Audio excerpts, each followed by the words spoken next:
দোয়া কুনুত না জানলে কিভাবে বেতনের নামাজ পড়বেন? আমাদের ভিতরে অনেকে আছে দোয়া কুনুত পড়তে পারে না, জানে না।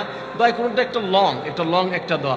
আল্লাহুম্মা ইন্না নাস্তাঈনুকা ওয়া নাস্তাগফিরুকা ওয়া নু'মিনু বিকা ওয়া নাতাওয়াক্কালু আলাইক, একটা লং একটা দোয়া। আমি পুরোটা পড়ছি না, অনেকে এটা মুখস্থ করতে পারে না, একটু ডিফিকাল্ট রয়েছে এই দোয়াটি। তো এটা না জানলে আপনি কি নামাজ পড়বেন না। এটা ছাড়া কিন্তু আপনার বেতনের নামাজ হচ্ছে না। তো কিভাবে আমরা নামাজ আদায় করবো এই বিষয়টা আমরা জানার চেষ্টা করব।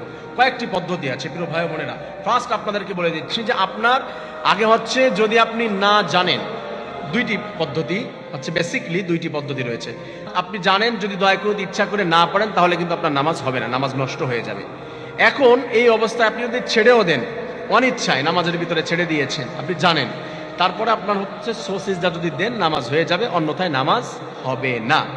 এখন হচ্ছে যারা জানে না, টোটালি মুখস্থ নাই, তারা কি করবে? তাদের হচ্ছে দুইটা পদ্ধতি। একটা হলো তার পুরোপুরি মুখস্থ করার চেষ্টা করতে হবে, চালিয়ে যেতে হবে যে সে মুখস্থ করতেছে দয়া কুনুত। এই অবস্থায় তার কি করতে হবে? দয়া কুনুত মুখস্থ করতেছে, চুপ করে যদি বসে থাকে আর সেখানে অন্য কিছু করে, চেষ্টা করছে না মুখস্থ করার জন্য, নামাজ হবে না।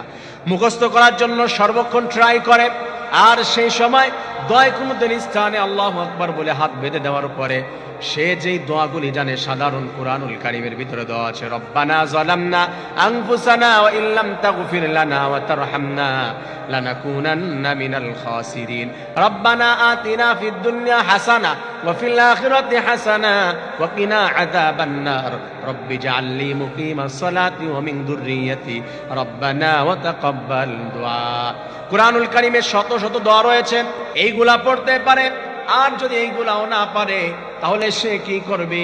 অন্তত সূরা ইখলাস ওই জায়গাটায় পড়বে। আর সেটাও যদি না পারে, যেই দোয়া পারে সেই দোয়াগুলি সে পড়বে। এই অবস্থায় যদি সে নামাজ আদায় করে, শিখতেছে দোয়া কুনুত, ইনশাআল্লাহ তার নামাজ আমার রব কবুল করে নিবেন। আর যদি কবুল সে যদি হচ্ছে না শিখতে থাকে, মানে মুখস্থ করছে না, ট্রাই করছে না, তাহলে মনে রাখবেন আপনার এই অবস্থায় আপনার কিন্তু নামাজ হবে না। আমি বলে দিলাম, যদি না জানে সেক্ষেত্রে শিখতে থাকে, অন্য দোয়া করলে হবে। আর যদি সে শিখতে না থাকে তাহলে হবে না। আল্লাহ তাআলা আমাদের সবাইকে দয়া কুনুত মুখস্থ করে সুন্দরে আল্লাহ তাআলার এই বিধানটি আমরা সঠিকভাবে যেন আদায় করতে পারি, আল্লাহ তৌফিক দান করুন, আমিন।